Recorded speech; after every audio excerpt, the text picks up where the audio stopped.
রাকেশ নাথ। বাড়ি বাড়ি জলপাই, বাড়ি জলপাই কোন জায়গা? হাই স্কুল পাড়া। কি তো হয়েছে? লোকমুখে শুনেছি যে এরকম একটা মানে দুর্ঘটনা ঘটেছে। তখন যে গিয়ে দেখি যে এরকম একটা লোক রাস্তার পাশে পড়ে রয়েছে। লোকের নাম কি? লোকের নাম রঞ্জিত দেবনাথ। আমরা জলপা লোকালেরই। বয়স আনুমানিক 50 এভাব হবে। তো উনাকে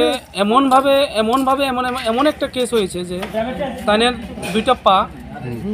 দুইটা পা মানে একই পজিশনে 4 ইঞ্চি ডিস্টেন্সে হবে অথবা দুইটা পজিশনে আমরা যতটুকু দেখেছি দুইটা পজিশনে তার পা ভেঙে গেছে এবং পুরো সামনের সাইড ফ্রন্ট সাইড মানে রাস্তার মধ্যে কোনো একটা ব্যক্তিকে যেরকম শেষরাইয়া লয়ে যায় ওরকম একটা স্পট পড়েছে। তো এটা মার্ডার না কি এটা তো আমরা ঠিক জানি না। তদন্তের স্বার্থে যদি প্রশাসন যদি আমাদের সহযোগিতা করে আমরা তদন্তটা সুষ্ঠুভাবে সুষ্ঠুভাবে মানে বিচার চাই। এটা এক কথা হয়েছে সুষ্ঠুভাবে বিচার চাই। তা আপনারা পুরো জলভাবাসী হিসাবে এটাই আপনারা কি ইয়ে করবেন? জলভাব হিসেবে আমরা সব ড্রাইভার, উনি একজন ড্রাইভার আসলো। হ্যাঁ, তো ওই সুবাদে আমরা এখানে সব ড্রাইভাররা একত্রিত হয়েছে যতজন সম্ভব হয়েছে রাত্রিবেলা যারা খবর পাইছে।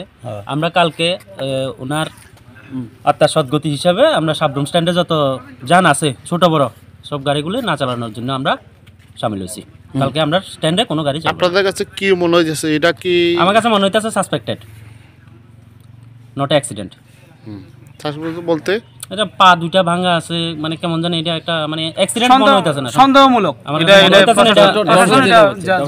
ডাক্তার নিজেই কইছে, আমার কাছে মনে হইতাছে না এটা অ্যাক্সিডেন্ট, মানে পরিকল্পিত হইতে পারে। এটাই তদন্তক্রমে প্রশাসন যেটা তদন্তক্রমে সুষ্ঠু বিচার করে বা